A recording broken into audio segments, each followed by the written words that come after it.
Dear viewers, I welcome you all on my YouTube channel. Yesterday, I uploaded first part of the video on answer writing secrets, do's and don'ts, and today's part is the second part of the video in the sequence. Dear friends, in the first part of the video, I talked about how can you do mastering in the art of writing long answer type questions in university examination. इसमें मैंने बात की थी कि university के exams में जो भी आपके लॉन्ग आंसर टाइप क्वेश्चंस होते हैं आप उनको कैसे एड्रेस करें। मैंने बताया था कि इसके तीन पार्ट्स होते हैं, part one, part two, part three.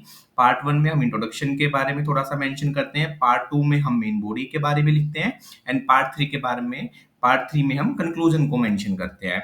मैंने इन अलग अलग पार्ट्स को मैंने डिटेल में डिस्कस किया था। अगर आप ये वीडियो देखना चाहते हैं तो इसका लिंक मैं नीचे डिस्क्रिप्शन बॉक्स में डाल दूंगा, और जिसमें मैंने पार्ट टू के बारे में बात की थी, क्या डूज हैं क्या डोंट्स हैं, पार्ट थ्री कंक्लूजन हमने कैसे लिखना है। उसके बाद हमने कुछ क्वेश्चंस भी लिए थे और उनके मॉडल आंसर्स भी हमने देखे थे, जिसमें हमने बहुत सारे क्वेश्चंस को कवर किया था, और वो एक छोटी वीडियो थी। आज हम उसी सीक्वेंस में आगे के क्वेश्चंस करते हैं। मैंने उस वीडियो में अराउंड अराउंड 7 क्वेश्चंस को कवर किया था। आज हम आगे के क्वेश्चंस को कवर करते हैं। So let's starting with the question number 7. Here the question given to us is highlight various pros and cons of breaking Indus Water Treaty between India and Pakistan. देखिए इसमें मेन पॉइंट क्या है, इसमें examiner हमसे पूछ रहा है Indus water treaty के बारे में, और उसमें क्या पूछ रहा है कि इसके प्रोज क्या हैं एंड इसके कॉन्स क्या है। तो आइए देखते हैं इसका एक बेस्ट मॉडल आंसर क्या हो सकता है।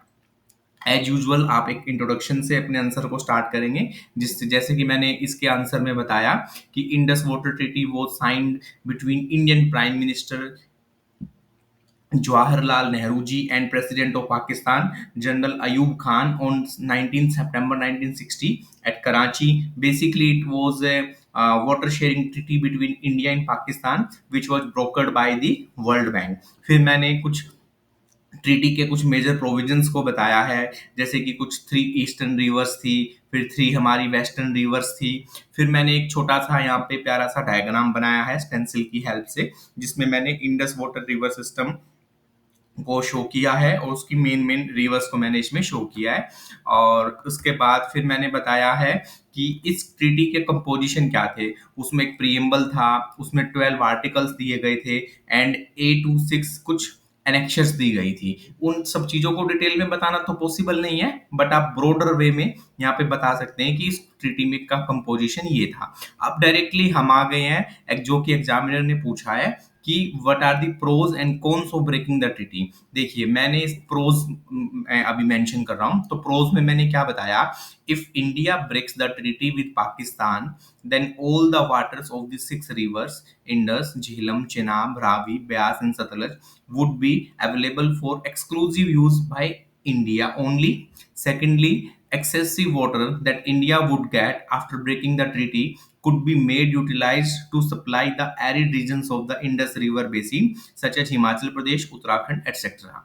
Thirdly, मैंने बताया after breaking or revoking the treaty, India could make various multi-purpose dams on which Pakistan won't have any right to raise a dispute. जैसे कि आज आपको पता है कि जब भी हम कोई डैम बनाते हैं इंडस रिवर सिस्टम में, पाकिस्तान अथॉरिटीज उसका अपोज करती है, लेकिन हम अगर इस ट्रीटी को तोड़ देते हैं तो हम एन नंबर्स ऑफ डैम हमारे कन्वीनियंस के अकॉर्डिंग बना सकते हैं, पाकिस्तान उस पर कोई ऑब्जेक्शन नहीं करेगा।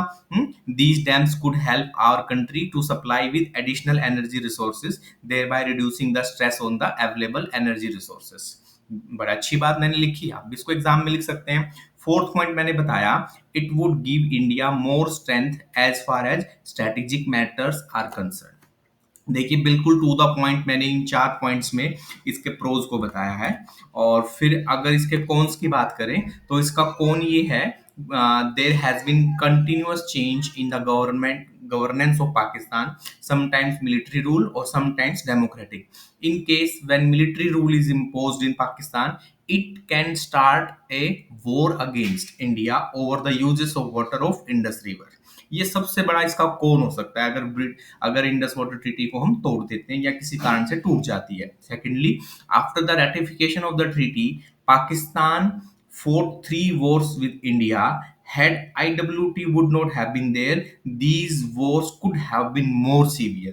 जैसे कि आपको पता है कि 1965 में, 1967 में एंड 1999 में इंडिया और पाकिस्तान के बीच में तीन वॉर हुए हैं. अगर ये इंडस वाटर ट्रीटी नहीं होती तो इन वॉर की सीवियरिटी और भी ज्यादा हो सकती थी. थर्डली मैंने बताया Pakistan is not a reliable country.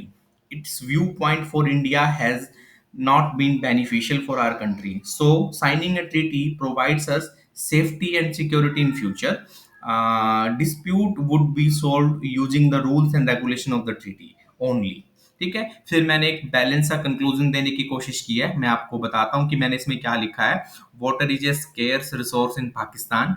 On an average, every Pakistani has an access to 100 cubic meter water per person per year, as against the global average of per capita water availability of 8,000 cubic meter water per year. Pakistan's 49% workforce is engaged in agricultural activities, contributing 25% to their country's GDP. Entire agriculture is dependent on waters of Indus River system. Hence, Pakistan would never want to break this treaty. देखिए ये बहुत important बात मैंने यहाँ पे लिखी है. Indus water treaty has been regarded as one of the most successful water treaties in the world. Considering the benefits of the treaty, it is not advisable for both the nation to discontinue the treaty. It has brought peace in the region, hence it should be continued as long as interest of both the nations are being matched. देखिए आप ऐसे एक balance answer अपना exam में बना सकते हैं. Examiner जिससे आपको खुश होके आपको अच्छे मार्क्स पूरे ही देंगे. अब नेक्स्ट क्वेश्चन की ओर चलते हैं हमारा, जो कि है examine the applications of remote sensing, GIS and GPS to make cities smart, safe and comfortable. तो देखिए इसका एक मॉडल आंसर क्या हो सकता है. मैंने एक सबसे पहले एक छोटा सा इंट्रोडक्शन दिया और फिर मैंने इसमें इन टेक्नोलॉजीज के थोड़े इंपॉर्टेंस के बारे में बताया. फिर मैंने थोड़ा टेक्नोलॉजी की डेफिनेशन दी, like what do we mean by remote sensing, what do we mean by geographic information system, global positioning system क्या होता है. फिर अब आ गया मैं सीधा सीधा उनकी एप्लीकेशंस पर. मैंने फर्स्ट जो एप्लीकेशन बताई है वो क्या है, preparing base maps and other thematic maps. देखिए aerial photograph have long been used in urban planning as a tool to take informed decision to make our cities smart and comfortable. They help in preparing base map and other thematic maps. They also provide a great deal of information pertaining to key land resources. Secondly मैंने बताया preparing inventories of land use, land cover. Third मैंने बताया we can monitor the urban sprawl. Fourth मैंने बताया identifying space use at the cities core. इसमें मैंने इकोनो satellite के बारे में बताया जो कि एक हाई रिजोल्यूशन डेटा देता है जिससे कि हमको स्पेस यूटिलाइजेशन के बारे में इजीली पता चल जाता है. फिफ्थ पॉइंट मैंने बताया monitoring open spaces and green spaces. City में बहुत सारा स्पेसिस होता है, कोई कभी वो ओपन स्पेस होता है कभी ग्रीन, तो उसका एक एग्जैक्ट मेजरमेंट हम इन जियो स्पेशल टेक्नोलॉजी के मीडियम से कर सकते हैं. सिक्स नंबर पे मैंने बताया modelling and projection. GIS helps in modelling development plans of the cities. The modeling results can be represented in the form of graphics. GIS helps in predicting population and economic growth. Seventh number पे मैंने बताया कि carrying environmental impact assessment. देखिए जो भी आजकल कोई project आ रहे हैं उसका EIA असेसमेंट करना बहुत कंपलसरी हो गया है, तो उसमें भी ये जियो स्पेशल टेक्नोलॉजी हमें हेल्प कर सकता है. तो देखिए मैंने 7 applications remote sensing and GIS की अर्बन एरियाज में बताई है. फिर उसके बाद मैंने कुछ लिमिटेशंस दी हैं, लाइक हमारे पास कुछ लिमिटेशंस है, like lack of data, outdated data, lack of trained GIS personals, cost considerations, institutional limitations. फिर एक छोटा सा कंक्लूजन है, technology is like a double edge sword which can be used for the better planning of the urban areas, but at the same time it can be misused deliberately.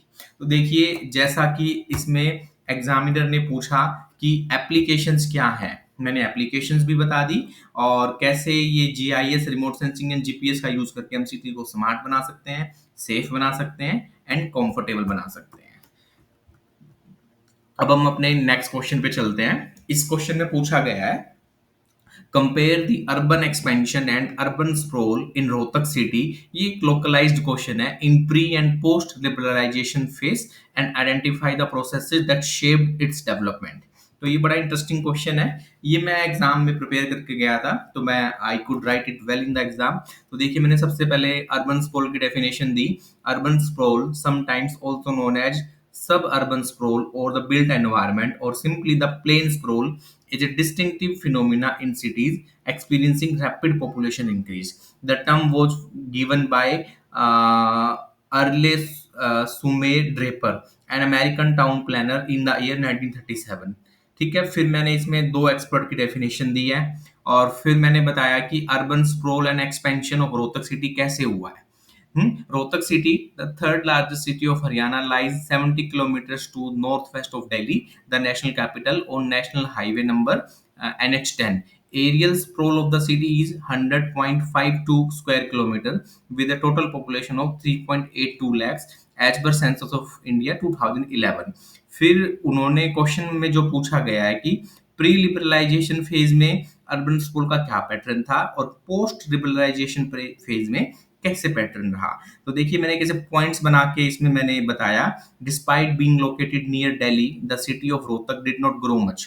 ये pre liberalisation phase की बात है। अब post liberalisation period में क्या हो गया, during this period the city of Rohtak attracted investment and its population started growing. During this phase, Rohtak was designated municipal committee and then became municipal council. In June 2010, it became a municipal corporation. और अब आगे देखते हैं। Until declaration of it as a municipal corporation in 2010, its population remained almost stagnant. But 2010 में क्या हुआ, 8 villages को, urbanise villages को रोहतक में इंक्लूड कर दिया गया। वो कौन कौन से थे, खेड़ी साद, कन्हेली, सोनारी कला, सोनारी खुर्द, माजरा, Bohr, अस्तल Bohr and Garhi Bohr. और फिर प्री लिबरलाइजेशन फेज में क्या हुआ था, public and private enterprises did not show much interest in Rohtak city. लेकिन अब क्या हुआ, अब यहाँ पे मारुति का रिसर्च एंड डेवलपमेंट ऑफिस आ गया, एशियन पेंट्स आ गया यहाँ पे। तो इससे क्या है, यहाँ पे डेवलपमेंट होना शुरू हो गया और पॉपुलेशन जो है सिटी की ग्रो कर गई। और इसके रिस्पॉन्सिबल प्रोसेस भी बताए हैं। Making of Rohtak city as municipal corporation एक बहुत बड़ा रिस्पॉन्सिबल फैक्टर था। इंक्लूजन ऑफ 8 अर्बनाइज्ड विलेजेस एक बहुत बड़ा फैक्टर था। ये दिल्ली के एकदम पास पड़ता है। It is a part of national capital region. Inflows of investment by private companies, establishment of only medical college of Haryana, Tiliyar lake यहाँ पे एक बनी हुई है, राजीव गांधी स्टेडियम है सेक्टर 6 में, increase in literacy rate and prosperity of the citizens. एक फिर मैंने यहाँ पे प्यारा सा लाइन ग्राफ बनाया है कि बिल्ट अप एरिया 1970 में 4% था, 85 में 7% हो गया, 1995 में 15% हो गया एंड 2010 में बिल्ट अप एरिया बढ़ के 20% हो गया। अब हम आगे बात करते हैं। एक मैंने छोटा सा ये रफ स्केच बनाया है, ये रोहतक सिटी का मैप है। ये देखिए पॉइंट नंबर 1, ये रोहतक म्युनिसिपल कमेटी 1970 में हुआ करता। और फिर ये 2 नंबर पे देखिए 2 में म्युनिसिपल कमेटी 1990 में ये ऐसा बन गया नंबर 2 पे ये। फिर 1995 में आते आते म्युनिसिपल काउंसिल बन गया, फिर एरिया जो है रोहतक सिटी का एक्सपेंड कर गया, ये ऐसे वाला हो गया। नंबर 4 पे देखिए म्युनिसिपल काउंसिल आ गया 2005 में, फिर थोड़ा सा रोहतक का एरिया और बढ़ गया। फिर आपको पता है कि इसको म्युनिसिपल कॉर्पोरेशन डिक्लेयर कर दिया 2010 में। तो 5 नंबर पे देखिए ये रोहतक सिटी का एक्सपेंशन 1 नंबर से लेकर 5 नंबर तक कैसे ये इंक्रीज हो गया। ठीक है, और फिर मैंने इसमें एक land use land cover change के बारे में बताया 1970 से लेकर 2010 तक वहां के लैंड यूज लैंड कवर में क्या चेंजेस आया। देखिए एग्रीकल्चर जो है 10 स्क्वायर किलोमीटर से बढ़ के 44 स्क्वायर किलोमीटर में आ गया। बिल्ट अप एरिया 5 से बढ़ के 20 हो गया। पब्लिक एरिया जो है 5 से बढ़कर 12% हो गया और प्लॉटेड एरिया जो है 10% से बढ़ के 35% हो गया। फिर लास्ट में मैंने एक प्यारा सा कंक्लूजन दिया, जैसे कि मैं हर बार देता हूँ। To sum up we can say that Rohtak city grew to its present especially during post liberalization phase. Built up area grew immensely from 4% to 20% in 2010। अब हम एक और क्वेश्चन डिस्कस कर लेते हैं। और ये क्वेश्चन है हमारा, एक स्कीम के बारे में क्वेश्चन पूछा गया है। What are the objectives of Jawaharlal Nehru national urban renewable mission JNNURM? Discuss to what extent it has helped in strengthening the urban infrastructure in India। तो इसको भी आंसर करते हैं। सबसे पहले तो बताया कि JNNURM स्कीम के बारे में कि the scheme of JNNURM was launched by the Ministry of Urban Development in the year 2005 for a period of 7 years. Our towns and cities are facing heavy stress on their infrastructure, due to which there is a significant decrease in the amenities provided to the citizens. In response to infrastructure related problems and providing cities better facilities, this scheme was launched। कितना प्यारा introduction दे दिया। इसमें statement of the problem भी बता दी, क्यों क्यों JNNURM जरूरी था, और उस प्रॉब्लम को सोल्व करने के लिए JNNURM 2005 में मिनिस्ट्री ऑफ अर्बन डेवलपमेंट ने लॉन्च कर दिया। अब उसके ऑब्जेक्टिव्स पूछे गए हैं, तो मैंने इसके 6 ऑब्जेक्टिव बताए हैं। To modernize the cities, to increase infrastructure facilities in cities, to develop flyovers for better transport facilities, to increase the amenity values of the cities, to understand projects that can improve the living condition of the urbanites, to decrease traffic congestion in cities। अब इसके outcomes क्या रहे? The scheme identified 63 cities to be developed। Under the scheme, several development related reforms and projects were taken up, which helped in developing infrastructure in cities and making them modernized. It also got the support of the local urban bodies in developing infrastructure. Most importantly, in the year 2015, JNNURM was replaced with Amrut, that is Atal Mission for Rejuvenation and Urban Transformation, due to the following reasons। अब उसके क्या reasons रहे? Due to the following reasons. तो फिर अब इसके बात की गई है कि इसके शॉर्ट कमिंग्स क्या रहे। तो unsatisfactory implementation of reforms, slow progress of the projects, narrow criteria for selection of cities, limited scope of modernisation. अब फिर ये JNNURM से अमृत के बारे में आ गया, ये थोड़ा सा उसके बारे में बताया गया है। अब थोड़ा सा आगे देख लेते हैं। आगे फिर एक इसमें समअप दिया, कंक्लूजन दिया। To sum up, we can say that the scheme of JNNURM did not deliver what it was expected, even after extension of the scheme by 2 years. Considering this, MOUD replaced it with Amrut in 2015. Today, states talk much about the development of cities, but they should also work open-heartedly and with a serious will to make the cities sustainable. Mere launching of the programs won't serve the purpose. There is a greater need for involvement of urban local bodies, greater participation by the NGOs, civil societies, investment by the public and private sector is also required। only then we would be able to make a livable place and happy planet for all। देखो, मैंने इसमें critically analyse भी कर दिया, positive note पे चीजों को and कर दिया, और एक फ्यूचर का एक रास्ता भी दिखा दिया। तो एग्जाम, और फिर यहाँ पे मैंने एंड लगा के अपने क्वेश्चन को एंड कर दिया। तो this is how you also can write your answers in your examination, right. अब ये लास्ट क्वेश्चन है आज की वीडियो का। तो ये question is about identify the social transformation of national capital region during the last 3 decades and enlist the regions for exceptionally high increase in social crimes। देखिए, ये क्वेश्चन है एनसीआर के ऊपर। इसके ट्रांसफॉर्मेशन कैसे हुआ और इसमें जो हाई सोशल क्राइम्स हैं उसके रीजन्स क्या है, इसके ऊपर पूछा गया है। तो सबसे पहले हम बताएंगे कि एनसीआर क्या है। एनसीआर एक is an interstate region comprising portions of states of Haryana 13 districts, Uttar Pradesh 7 districts, Rajasthan 2 districts and the entire capital territory of New Delhi।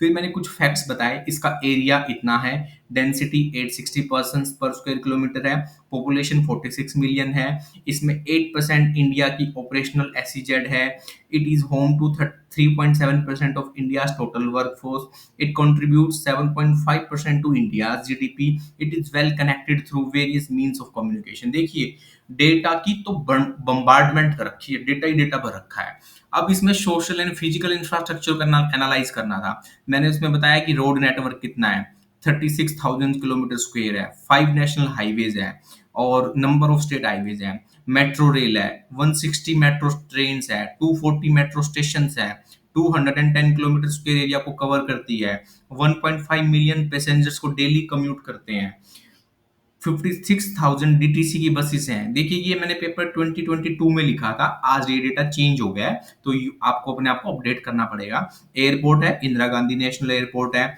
India largest airport, world 14th largest airport, 50 lakh annual passengers यहाँ पे fly करते हैं between different regions.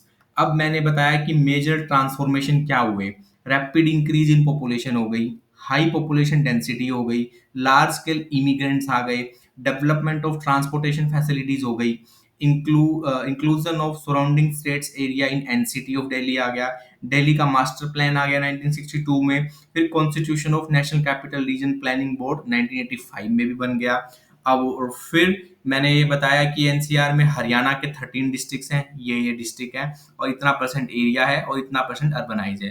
फिर UP सब reason के बारे में बताया, फिर राजस्थान के बारे में बताया कि अलवर एंड भरतपुर आते हैं, 8% एरिया कवर करते हैं, जो कि 18% अर्बनाइज है। फिर अपना एनसीटी ऑफ दिल्ली तो है ही। फिर मैंने बताया कि इसमें क्राइम का क्या सीन है, रेप्स एंड गैंग रेप्स होते हैं यहाँ पे, चेन स्नैचिंग के इवेंट्स काफी ज्यादा बढ़ गए हैं, डकैती बगलरी होती है, murders over small matters, stealing of vehicles, extra marital affairs and consequent results, corruption by government officials, fake identities, banking frauds etcetera, ये सारे के सारे क्राइम्स होते हैं। अब एग्जामिनर ने पूछा है कि इनके रीजंस क्या है। Massive increase in population size, high economic value of landscape, widening gap between the rich and poor, involvement of corrupt government employee, lack of fear of police due to money power, narrow mindset of few peoples, in migration of uneducated masses in Delhi, poverty, voluntary unemployment. These are the regions. So this is how I wrote my MPhil course work examination. This is आप भी अपने answers को ऐसे right करके अच्छे marks ले सकते हैं। मैंने इन आंसर राइटिंग के थ्रू अपने यूनिवर्सिटी टीचिंग डिपार्टमेंट में हाईएस्ट मार्क्स अचीव किए हैं। आप भी इस तरीके से अपने आंसर्स को राइट कर सकते हैं। तो nothing is impossible, you can also do it, you can also become a gold medalist, you can also achieve your dream.